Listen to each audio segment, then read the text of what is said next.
And welcome back. आप देख रहे हैं बारान रहमत, आप सबका फेवरेट सेगमेंट जिसमें हम रहनुमाई लेते हैं उलमाए कराम पे।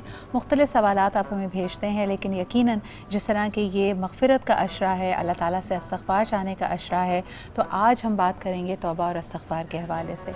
क्या ऐसी ख़ताएँ हैं जिसके लिए नवीद ये दी गई है कि हमें ज़्यादा से ज़्यादा पछतावा होना चाहिए, इस्तग़फ़ार करनी चाहिए और कोशिश करनी चाहिए कि हम उनको रिपीट ना करें। दानिस्ता नादानिस्ता तौर पर हमसे जो कई ख़ताएँ हो जाती हैं, किसी का हम दिल दुखा देते हैं, तो क्या तरीका है। और एक ख़ास तौर पे सवाल आया हुआ है जी कि अगर आपने किसी ऐसे शख्स के साथ ज़्यादती की हो जो दुनिया से रुखसत हो जाए, तो फिर उस ऐसे मामले की इस्तग़फ़ार या तौबा किस तरह की जाए। इस पर हम बात करेंगे। हमेशा की तरह हमारे साथ हमारे मेहमान मौजूद हैं और यकीन उलमाए कराम का मैं आपसे ताल्लुफ़ कराती हूँ। हमारे साथ मौजूद हैं फ़रहाना अवैस साहिबा। बहुत शुक्रिया फ़रहाना आपा वक्त निकालने के लिए। आप ही के साथ तशरीफ़ रखते हैं अल्लामा हुसैन मसूदी साहब, आपकी भी आमद का बहुत बहुत शुक्रिया। और इससे पहले कि गुफ्तगू का सिलसिला आगे बढ़ाया जाए, आपको बताते चलें कि खूबसूरत सी आवाज़ जो कि एक प्यारा सा कलाम हमारे साथ शेयर करेंगी, हमारे साथ हैं Javeria Salim. Thank you Javeria for making time and for being here. और अब आपकी तरफ भी मैं थोड़ी देर में आती हूँ। ज़रा किचन का रुख किया जाए जहाँ पे अल्फ्रेडो पास्ता बन रहा था और चाइनीज़ पकौड़ा। अब चाइनीज़ पकौड़े में क्या होता है, आइए ज़रा मालूम करते हैं। हेलो जी, अस्सलाम वालेकुम। अच्छा, तल तला के तैयार है बिल्कुल, ये सारे काम पहले हो चुके हैं, मैजिक, क्योंकि इतनी क्विक रेसिपीज हैं कि आपका टाइम भी नहीं वेस्ट होगा, आप खाना भी बहुत अच्छा खाएंगे, हेल्दी, और साथ में आपको इबादत के लिए भी वो टाइम बहुत अच्छा बिल्कुल सही। अच्छा, सबसे पहले बताएं जी, चाइनीज़ पकौड़े में क्या क्या डला है? बेसन डलता है या कुछ और? नहीं, बेसन भी डलता है, इसमें गाजर डलती है, बंद गोभी डलती है, आलू है और खासतौर पे शिमला मिर्च डलती है। यानी आप चाइनीज़ राइस बनाते बनाते अगर आपका एकदम जहन बदल जाए और आप कहें नहीं यार मैंने ना चाइनीज़ राइस नहीं बनाने, पकौड़ा बनाना है, तो आप उस सारे को बेसन में डाल दें। बिल्कुल, हुआ यही है ना? देखिए मैं पहुंच गई। ऐसा ही है, लेकिन ये कि खाने में बहुत हल्के हैं, लाइट और मज़ेदार होते हैं, डिफरेंट टेस्ट होता है। अच्छा, एक चीज़ बताऊं, हम लोग इतने टेंशन में रहते हैं कि हम क्यों फ्राइड आइटम्स खाएं, तो आज मैंने बिल्कुल ज़ूप पे ही रख के दिखाया है कि सारा ऑयल जो है वो ख़त्म हो जाता है पकौड़े के अंदर से, किसी भी फिटर के अंदर से, कोई फ्राइंग आइटम से। तो आपने क्या इस्तेमाल करना है, ज़ूप, ताकि एक्स्ट्रा कैलोरीज आपकी ख़त्म हो जाए। अल्फ्रेडो पास्ता भी है, लेकिन एक चीज़ बड़ी मज़ेदार कहना चाहती हूँ, इतनी हैक्टिक रूटीन है हमारी और हमें चाहिए कि उस रूटीन के साथ कोप करने के लिए हम दूध का इस्तेमाल ज़रूर करें, लेकिन हम लोग नहीं करते हैं। पाकोला हमारे लिए लेकर आया है डिफरेंट जायकों में, स्ट्रॉबेरी है, चॉकलेट है, आइसक्रीम सोडा भी है और सबसे ज़्यादा पिस्ता भी है। पिस्ता और बादाम वाला दूध करें मेरा फेवरेट कौन सा? आपका?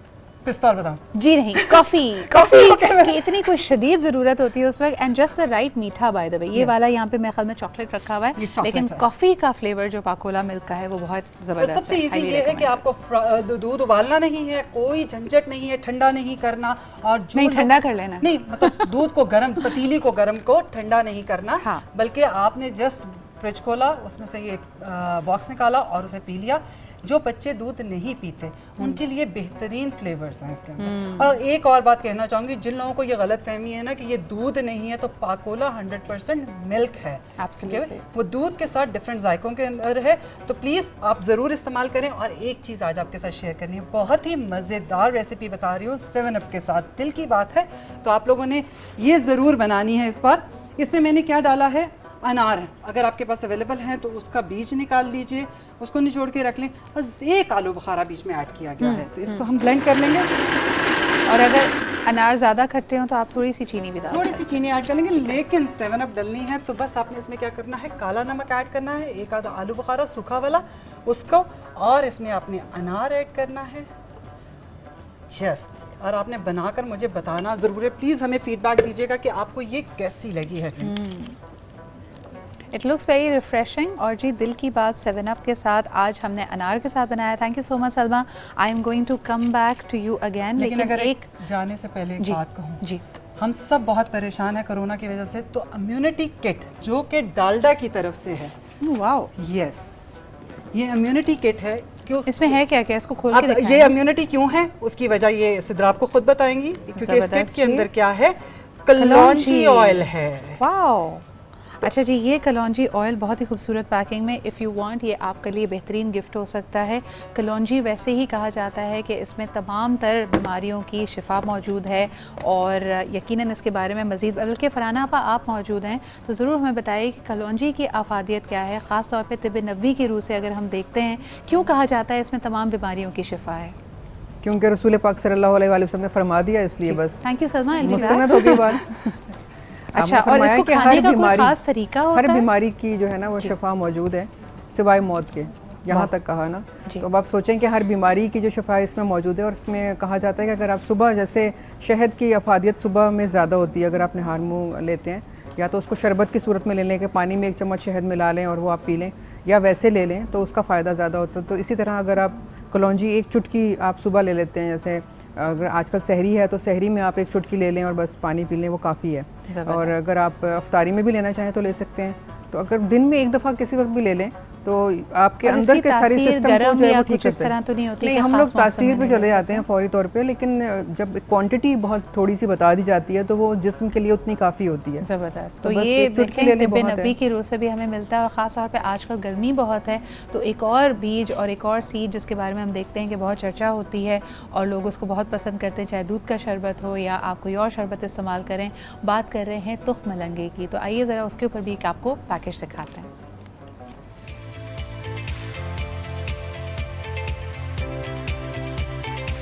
सेहत पर जादुई असरात का हामिल तुख्मे बालंगा, तुलसी के पौधों से हासिल किया बीज, जिन्हें आम तौर पर तुख्मे बालंगा कहा जाता है। वैसे इसके असल नाम से नावाकिफ लोग इसे तुख्मलंगा भी कहते हैं। तुख्मे बालंगा के 1 चम्मच की कुदरती अफादियत किसी मल्टीविटामिन की गोली से कम नहीं। इसमें दूध के मुकाबले में 5 गुना ज्यादा कैल्शियम और नारंगी के मुकाबले में 7 गुना ज्यादा विटामिन सी मौजूद होता है। ये जोड़ों के दर्द को दूर करने में मदद देता है, नींद को बेहतर बनाता है, आंतों की सफाई करता है और निजाम हाजमा दुरुस्त करता है। मैदे के मसाइल से बचने और वजन को कंट्रोल रखने के लिए तुख्मे बालंगा बहुत मुफीद है। तुख्मे बालंगा omega 3 fatty acid, iron, fibre, calcium, antioxidant के अलावा प्रोटीन से भी भरपूर होता है। 26 ग्राम तुख्मे बालंगा में तकरीबन 4 ग्राम प्रोटीन होती है। इस बीज को हमेशा किसी दूसरे खाने में शामिल करके या पानी में भिगो कर इस्तेमाल करना चाहिए। एक तहकीक के मुताबिक तुख्मे बालंगा इंसान को डिप्रेशन जैसे मर्ज से बाहर निकालने की खासियत भी रखता है। जी जनाब, इसके नाम पे यहाँ पे बहस छिड़ी हुई है। सलमा जी का कहना है इसको तुख्मे बालंगा कहते हैं, और आपने रिपोर्ट में देखा तुख्मलंगा। वैसे हम थोड़े से इंग्लिश का सहारा ले लेते हैं, इसको बेजल सीड्स कहते हैं। और जितने लोगों को लगता है ये चिया सीड्स हैं, नहीं जी, चिया सीड्स एक अलग अलग भांत की सीड है। हम सिर्फ और सिर्फ बात कर रहे हैं यहाँ पे बेजल सीड की। अलामा साहब, आप इस पर कुछ कहना चाहेंगे? या इस वक्त बड़ी सेहत के हवाले से गुफ्तगू हो रही है, कोई आपका नुस्खा जो आप हर रमज़ान में ज़रूर करते हैं और आप दूसरों को भी रेकमेंड करें? देखिए, इसके हवाले से बस यही कहा जा सकता है कि आम तौर पे ये तुख्म बालंगा कहें या मलंगा कहें, जो भी आप नाम रख लें, लेकिन असल नाम पे नहीं है, काम पे उसकी अफादियत होती है। तो किसी भी चीज़ की नाम की वो अहमियत नहीं है जो काम की अहमियत है, और इसके काम, इसमें कोई शक व शुबे की गुंजाइश नहीं। और बिलखुसूस हमारे कल्चर में, हमारे माशरे में जो गर्मी बहुत ज़्यादा है, तो ये गर्मी के तोड़ के लिए भी एक बहुत ही अक्सीर माना जाता है। यानी अगर इसको सिर्फ सादे पानी में, कोई बहुत लंबा इसका नुस्खा भी नहीं होता कि ये डालें और वो डालें, इतनी सारी चीज़ें आप नहीं डलवाएंगे। सिर्फ सादे पानी में भी अगर इसको इस्तेमाल किया जाए तो इसकी अपनी, और जैसे ख़ुद कलौंजी के हवाले से वो तो है ही कि क्या है, मौत के अलावा उसमें हर बीमारी की शिफा रखी है खुदावंद आलम ने। और ये हमें समझना चाहिए कि खुदावंद आलम ने बहुत सारी चीज़ों में, जैसे ख़ुद हमारे गुनाहों की भी, अभी आज जैसे आज कुछ बात हो रही थी आपकी, कि हमारे गुनाहों के भी हवाले से कुछ चीज़ों में कुछ नुस्खे रखे गए हैं। तो सेहत के हवाले से जैसे कैल्शियम की बात आई, और कैल्शियम आजकल हमारे माशरे में बहुत ज़्यादा, हमारे कल्चर में ये प्रॉब्लम आ गई है कि जवान यानी 35-40 साल की ख़वातीन हो या मर्द हों, वो मसला पूछने आ जाती हैं कि मौलाना वो ऐसा है कि हम नमाज़ तो पढ़ते हैं, मगर प्रॉब्लम ये है कि हम नीचे नहीं बैठ सकते, कुर्सी पे बैठ करके नमाज़ पढ़ रहे हैं।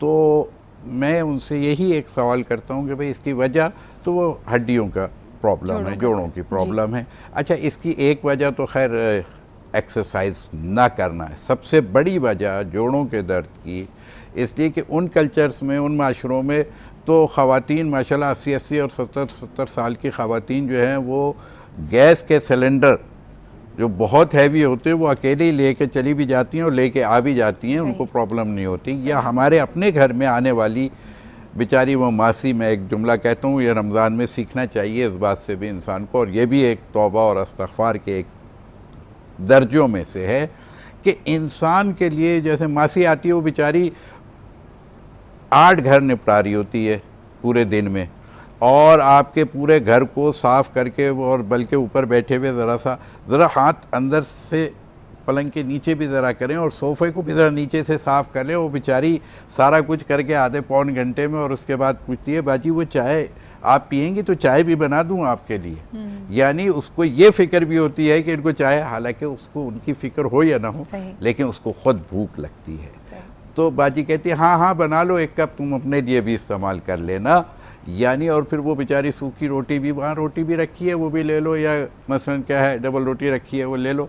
वो बेचारी वैसे ही उसको जल्दी जल्दी उसने खाया, और जा कर के 8 घर, ना उसका घुटना मुश्किल में आता है, ना उसकी फुर्ती में कोई कमी आती है। लेकिन हम लोगों के कल्चर में चूँकि काम करने की अब आदत कम होती जा रही है, तो ये भी एक नुस्खा है कि आप अपने आप को, बजाय कि स्लिम हाउस जाएं और आप अपने आप को गोया रिफ्रेश करने के लिए अपने वॉक करें, आप अपने घर में काम कर लें, काम की आदत डालें। वर्जिश की बड़ी अहमियत होती है और एक्सरसाइज और एक्सर्शन में फ़र्क है। कई लोग समझते हैं, ख़वातीन, अगर किसी भी खातून खाना से आप बात करें, वो कहेगी मैं तो सुबह से लेकर शाम तक फराना आपा काम करती रहती हूँ, लेकिन वक्त निकालना पड़ता है, उसमें आपकी बाकायदा कार्डियो एक्टिविटी आपकी बॉडी को वो तमाम बेनिफिट्स दे सकती है। लेकिन जी मौजू पे वापस आते हैं, इस्तग़फ़ार की बात कर रहे हैं।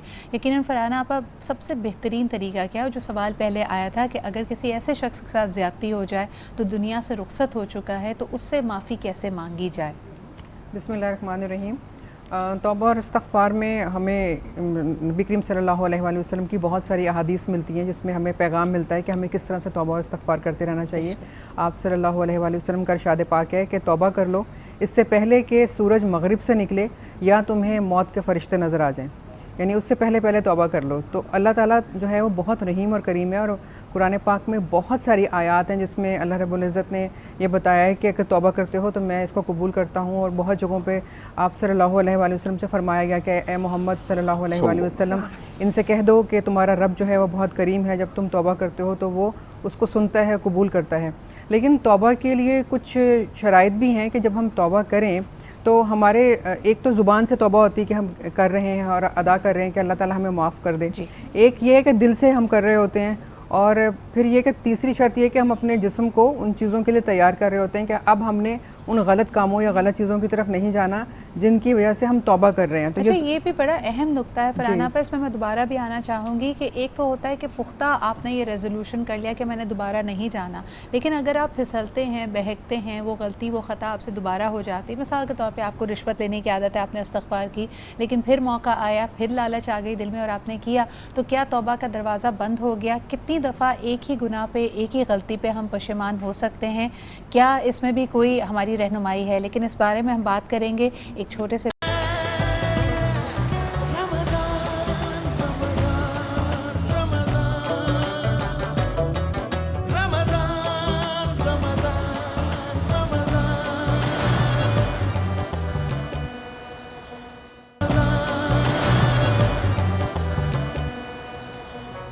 अल्लाह ताला की बारगाह में हम सब ही रहम और करम के तलबगार हैं, लेकिन यकीनन कुछ कलाम ऐसे होते हैं जो हमारे दिल की, हमारे जज्बात की अक्कासी करते हैं और ना चाहते हुए भी हमारा दिल भर आता है। जितना भी ज़ब्त करना चाहें आँखों से आंसू छलक ही जाते हैं। हमारी बहुत प्यारी बहन जवेरिया सलीम यहाँ पे मौजूद हैं, और ख़ुसूसन आज इस मौके पे जब हम यहाँ पे मौजूद हैं, अल्लाह ताला की हुजूर में एक तरह से ये हदिया है हमारा, जब उनके प्यारे हबीब सल्लल्लाहु अलैहि वसल्लम का ज़िक्र हो रहा है, फ़ुरक़ान हमीद का ज़िक्र हो रहा है, तो यकीनन यहाँ पे दुआ गो हैं हम जनाब मोहम्मद सलीम मरहूम के लिए, जो कि जवेरिया के वालिद साहब हैं। उनका चंद रोज़ कबल इंतकाल हुआ है। अल्लाह ताला उनको जवार रहमत में जगह दे उनकी, और यकीनन जवेरिया को और उनकी पूरी फ़ैमिली को इस मुश्किल वक्त में अल्लाह ताला सब्र जमील इनको अदा करे।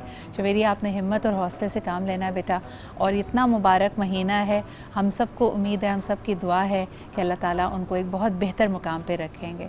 और तोहफ़तन जब हम उसके महबूब का ज़िक्र करते हैं तो यकीनन साले औलाद होना भी, यानी जो सिलसिला है फरहाना जो बात की जा रही थी कि अक्सर लोगों को अगर ज़िंदगी में मौका नहीं मिलता इस्तग़फ़ार करने का, तो कहा जाता है, एक बड़ा मशहूर वाक़या है कि एक बड़ा गुनहगार शख्स था जिसके ऊपर कब्र में शदीद अज़ाब था, लेकिन जब उसका बच्चा जो कि बहुत छोटा था, उसके मरने के बाद जब वो बड़ा हुआ और उसने पहली दफ़ा कुरान हकीम पढ़ा यानी बिस्मिल्लाह की, तो कहा जाता है कि अल्लाह ताला ने कहा कि मुझे एक तरह से शर्म आई, हया आई कि इस बंदे की औलाद मेरे नाम ले रही है, तो उसके गुनाह माफ़ कर दिए गए। तो नेक सौलेह औलाद की नेकियां भी माँ बाप के काम आती हैं। जी बिल्कुल आती हैं, और इसीलिए तो फरमाया ना कि नेक औलाद जो है वो सदका जारिया है, कि जो भी वो नेक काम कर रही होती है तो उसका जो सवाब है वो वालिदैन को खुद ब खुद जा रहा होता है। तो वो जो वाक़या वो भी इसी तरह से कि उस बच्चे ने जब पहली मरतबा बिस्मिल्लाहिर्रहमानिर्रहीम पढ़ी थी, तो अगरचे उसके जो वालिद थे वो बहुत गुनहगार थे और अज़ाब कब्र में मुब्तला थे, लेकिन अल्लाह रब्बुल इज़्ज़त ने फ़ौरी तौर पर उनका अज़ाब ख़त्म किया। और जब उन्होंने ख़ुद ये पूछा फ़रिश्तों से कि मुझे अब जन्नत की हवा आई है, तो ऐसा क्या हुआ कि मेरा अज़ाब ख़त्म हुआ, तो फ़रिश्तों ने ये कहा कि अल्लाह ताला फरमाते हैं कि मुझे हया आती है कि इसकी औलाद जो है वो कुरान पढ़ रही है, बिस्मिल्लाह उसने पढ़ी है और मैं इसको अज़ाब में रखूँ। ये हमारे मालिक की शान है, और इसीलिए नबी करीम सल्लल्लाहु अलैहि वसल्लम हमें ये बताया करते हैं कि अल्लाह रब्बुल इज़्ज़त किस तरह से अपने बंदे को चाहता है और पसंद करता है।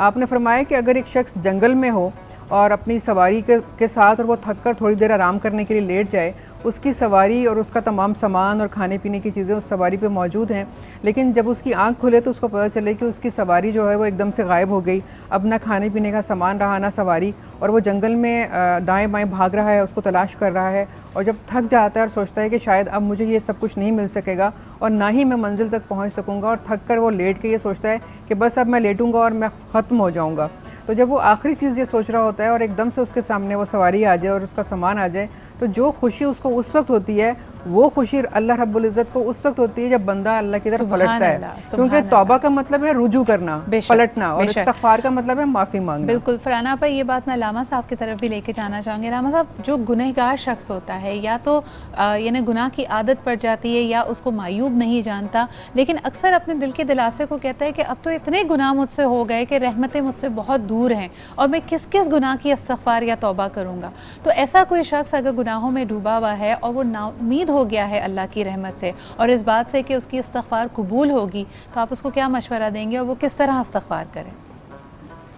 अस्तग़फ़िरुल्लाह रब्बी व अतूबु इलैह। इससे आसान आज तो बल्कि ये भी कहूँगा कि आप ये ना समझिएगा कि मैंने आपके सवाल पे इस्तिग़फ़ार पढ़ा है, बल्कि आपके सवाल के जवाब पे इस्तिग़फ़ार है। आज का जवाब ही यही है कि अस्तग़फ़िरुल्लाह रब्बी व अतूबु इलैह, कि मैं क्या है तुझसे तलब करता हूँ, तलब मग़फ़रत है, और मैं रुजू करता हूँ तेरी तरफ कि मैं अपने गुनाहों से अब पशेमान हूँ, नादिम हूँ, मुझे एहसास हो गया है, मेरे अंदर हया, जिस बात की तरफ अभी बहन ने इशारा भी किया, मेरे अंदर वो हया पैदा हो गई है कि जिसके बाद इंसान औलिया और औसिया और अम्बिया अलैहिमुस्सलाम को अगर हम देखते हैं, क्योंकि उनसे क्या है गुनाह नहीं होता, लेकिन अम्बिया अलैहिमुस्सलाम से बाज़ मवारिद में तर्क औला का पहलू, ये तर्क औला यानी जो शायन शान ना था, अगर उसका गुज़र उनके करीब से हो जाए तो उसे तर्क औला कहते हैं, यानी इतना एहतियात का पहलू होता है अम्बिया और औसिया औलिया में।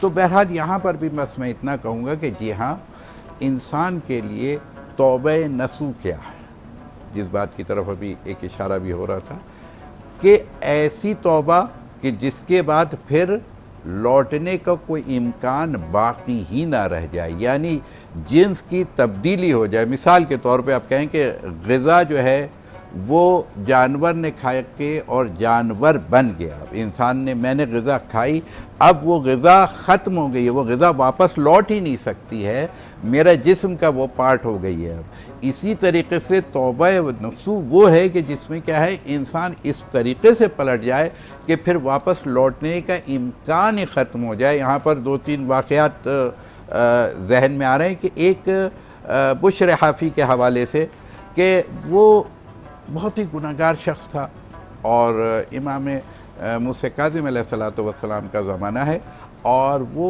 रात की महफ़िल उसके घर में सजी हुई है, तो वो इमाम उसके घर के करीब से गुज़रे और जब गुज़र रहे थे तो गाने की आवाज़ उसके घर से आ रही थी और इसी दौरान उसकी एक कनीज़ निकली, कुछ कचरा वगैरह जो भी था वो डालने के लिए। तो इमाम ने एक सवाल किया, उस कनीज से सलाम कलाम हुआ तो ये किसका घर है? उसने जवाब दिया आज़ाद का। कहा हाँ बेशक ये किसी अब्दुल्लाह का घर नहीं लगता मुझे, यानी अल्लाह के बंदे का घर नहीं लगता, किसी शैतान ही का और आज़ाद का ही घर लगता है। ये जुमला उन्होंने कहा और आगे बढ़ गए। कुछ देर हो गई थी उसको लौटने में। जब मालिक के पास पहुंची है तो उसने कहा तुमने इतनी देर क्यों की? हमारे अभी तो बहुत कैलकुलेटेड हिसाब किताब चलता है ना कि इतनी देर कहाँ हो गई और क्यों हो गई। उसने भी पूछे तुम्हें ताख़ीर क्यों? कहा वो फ़र्जंद रसूल इमाम मूसा काज़िम अलैहिस्सलाम गुज़र रहे थे, मैं खड़ी हो गई, एक दो बात उनसे हो गई इसलिए ताख़ीर हो गई। कहा क्या कहा उन्होंने, क्या बात हुई? तो पूछा ये किसका घर है?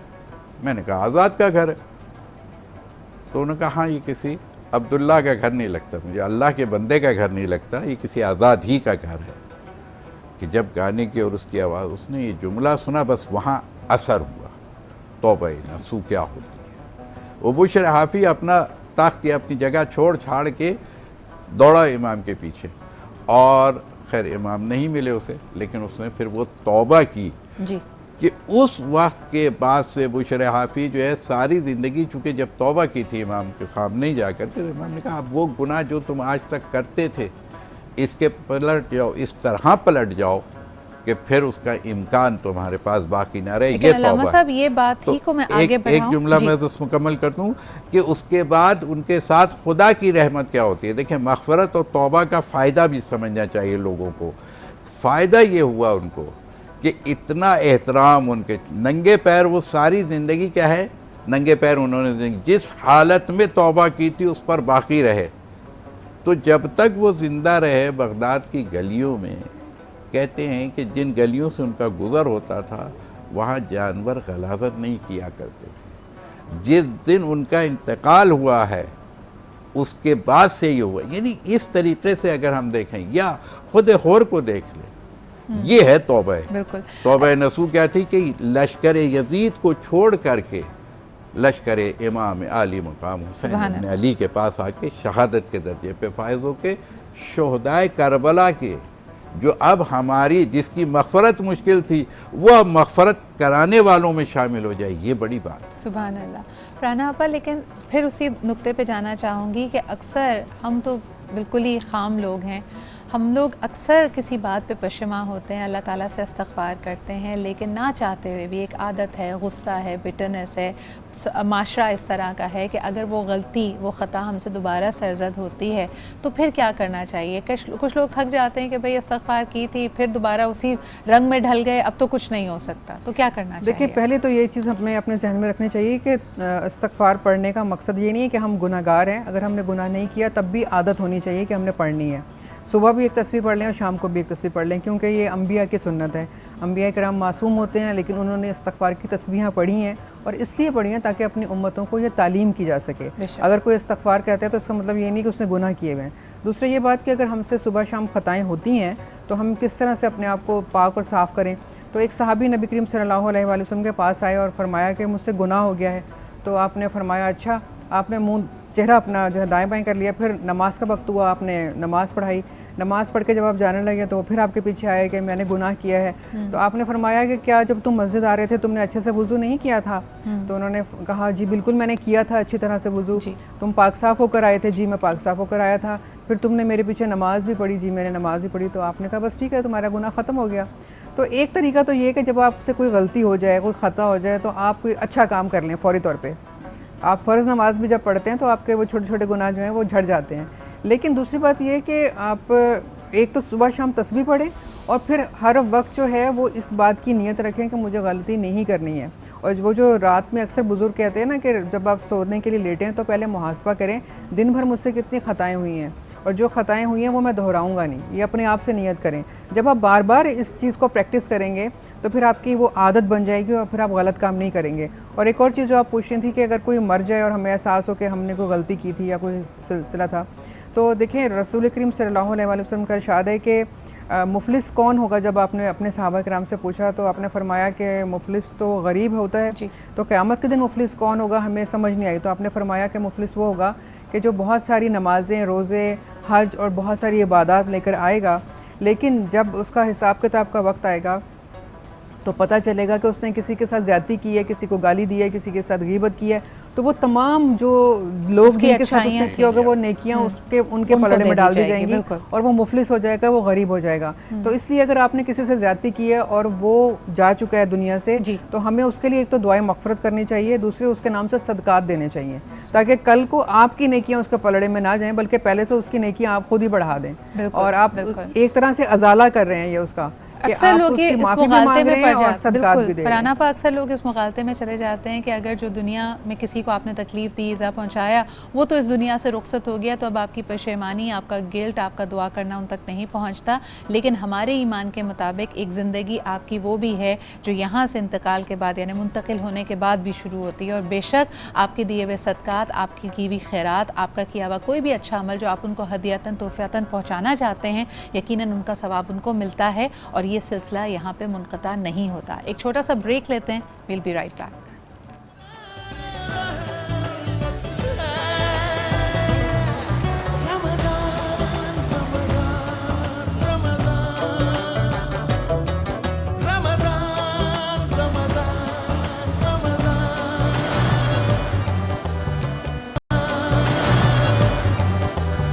और इससे मेरे जहन में एक सवाल आता है कि बेशक हम इस्तग़फ़ार के लिए जब रुजू करते हैं तो अल्लाह ताला से तन्हाई में, कभी तहज्जुद के वक्त, कभी नमाज में, कभी चुपके चुपके अल्लाह ताला से इस्तग़फ़ार चाहते रहते हैं।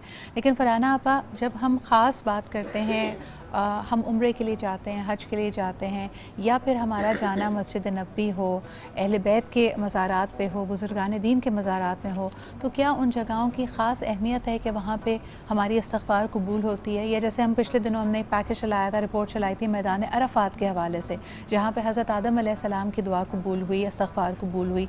इन जगहों की क्या अहमियत है? वहाँ जाके दुआ करना ज़्यादा मसनून है?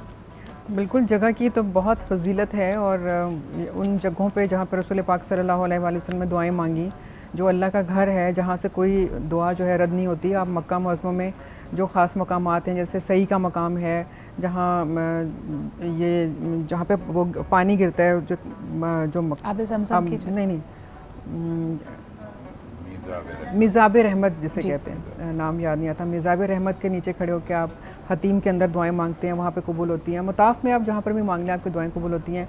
मस्जिद नबी में दुआएं कबूल होती हैं, मैदान अरफ़ात में दुआएं कबूल होती हैं। फिर और ऐसे लम्हात हैं जिनमें दुआएं कबूल होती हैं, जैसे कहते हैं कि अगर बारिश हो रही हो और धूप निकल आए तो दुआ कबूल होती है, अजान के वक्त दुआ कबूल होती है, जिहाद की तैयारी हो रही हो तो उसमें दुआ कबूल होती है। एकदम ख्याल आया कि तो बहुत सारी चीज़ें मक्का मुअज़्ज़मा में ज़बरदस्त जी, मूसलाधार बिल्कुल। बारिश हुई है, और वो क्या समा था, हम सब ने वो इमेजेस जी, देखे हैं बिल्कुल। कि लोग इस बारिश में तवाफ़ कर रहे थे, और बिल्कुल, कितने और खुशनसीब खुशनसीब हैं, हैं कि बेशक, वैसे ही बहुत बेशक। कम लोग हैं तो तो रश भी नहीं इसलिए है। अगर हम ज़ाहिर है उन मकामात पर जाते हैं हमारी दुआएं कबूल होती हैं। लेकिन एक चीज़ हमें जहन में रखनी चाहिए, जैसे मैंने शुरू में कहा था, जैसे हम तौबा कर रहे होते हैं ना जब अल्लाह ताला से, और हमारा वो ऐसा गुनाह या ख़ता हो जो हमारे और अल्लाह के दरमियान है, तो फिर तो हमें 3 चीज़ों का ख्याल रखना होता है कि हम ज़ुबान से कर रहे हैं, दिल उसको कबूल कर रहा है और नादिम है उस पर, और बदन को तैयार कर रहे हैं कि हम गुनाह की तरफ दोबारा नहीं बढ़ेंगे। लेकिन अगर ये ख़ता या गुनाह जो है इसका ताल्लुक़ किसी बंदे से है, तो इसमें चौथी चीज़ शामिल करना ज़रूरी है, और वो ये कि पहले हम जिसके साथ हमने कोई ज़्यादती की है या कोई गलत काम किया है उससे माफ़ी मांगें। अगर हक मारा है, कोई ऐसा काम है जिससे उसका दिल दुखा हुआ है, उससे माफ़ी मांगें। फिर वो 3 काम जो हैं, ज़ुबान से बोलना, दिल से उस पर पशेमान होना और जिस्म को रोकना कि दोबारा ये ज़्यादती अच्छा, या इसी गलती पे नहीं अगर होगी। एक आखिरी छोटा सा सवाल अलामा साहब आपसे कर लूँ, कई दफ़ा लोगों के लिए ये चौथी शर्त सबसे मुश्किल होती है। कई दफ़ा किसी के साथ ज़्यादती करो तो दिल में पशेमानी भी होती है, खटका भी लगा होता है, लेकिन हमारी अना, हमारी ईगो उस शख्स से सॉरी कहने पे और वहाँ पे करेक्शन करने से हमें रोक रही होती है। हम दिल में कुछ अच्छा करने की कोशिश कर रहे होते हैं। इस पे क्या कहेंगे?